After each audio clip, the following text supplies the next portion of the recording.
بسم اللہ الرحمن الرحیم۔ یہ نہایت افسوس کی بات ہے کہ حضرت مولانا کلیم صدیقی دامت برکاتہم اللہ عالیہ کو 10 دن کی پولیس ریمانڈ پر بھیج دیا گیا ہے۔ اس کی اطلاع جناب ابوبکر سباق صاحب نے دی ہے، جو جمعیت علماء ہند کی طرف سے وکیل ہیں اور حضرت مولانا کلیم صدیقی دامت برکاتہم اللہ عالیہ کا مقدمہ لڑ رہے ہیں۔ انہوں نے ابوبکر سباق صاحب نے اپنے فیس بک پیج پر لکھا ہے کہ کل کے فیصلے میں صاف الفاظ میں تحریر ہے کہ پولیس ریمانڈ دینے کے لیے کوئی بنیاد یا وجہ موجود نہیں ہے۔ پھر آج دوبارہ 1 گھنٹے کی بحث ہوئی، LTS کے پاس کوئی جواب نہیں تھا، لیکن 10 دن کی پولیس ریمانڈ کا فیصلہ آ گیا۔ ہم آخری سانس تک حضرت کو انصاف دلانے کی کوشش کریں گے، چاہے انصاف پانا مشکل سے مشکل ہو جائے۔ تو بڑی کوشش کر رہے ہیں، اللہ رب العزت ان کی کوششوں کے اندر کامیاب کرے اور حضرت مولانا کلیم صدیقی دامت برکاتہم اللہ عالیہ بہت جلد رہا ہوں۔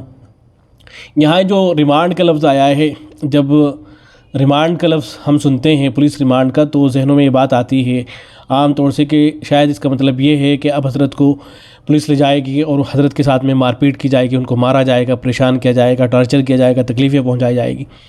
تو ایسا نہیں ہے، یہ خیال صحیح نہیں ہے۔ پولیس ریمانڈ کا بس اتنا مطلب ہوتا ہے کہ اب حضرت سے تفتیش کی جائے گی۔ حضرت پہ جو الزامات لگائے گئے ہیں، حضرت پہ الزام لگایا ہے کہ حضرت کے پاس باہر ملکوں سے پیسہ آیا ہے اور اس پیسوں کو حضرت نے مذہب تبدیل کرانے کے لیے استعمال کیا ہے۔ ظاہر ہے جو بکواس بات ہے بالکل۔ تو یہ وہ لوگ تفتیش کریں گے، تحقیق کریں گے۔ تو یہ مطلب ہوتا ہے ریمانڈ کا۔ پولیس کسٹڈی کے اندر جو شخص ہوتا ہے، جو ریمانڈ پر ہوتا ہے، اگر اس کو مارا جا رہا ہے، پریشان کیا جا رہا ہے، تکلیف پہنچائی جا رہی ہے، تو یہ غیر قانونی ہے۔ پولیس ایسا نہیں کر سکتی ہے۔ تو انشاءاللہ حضرت کے ساتھ کچھ نہیں ہوگا۔ اللہ رب العزت کی ذات سے امید ہے کہ حضرت کو انشاءاللہ پریشان نہیں کیا جائے گا اور بہت جلد جو ہے انشاءاللہ حضرت رہا ہو جائیں گے۔ اور وہ لوگ جو حضرت کو اس طرح سے حضرت کے ساتھ میں کر رہے ہیں، انشاءاللہ ان کا حساب ہوگا۔ اس عدالت میں نہ صحیح، اس عدالت میں تو ضرور ان کا حساب ہوگا۔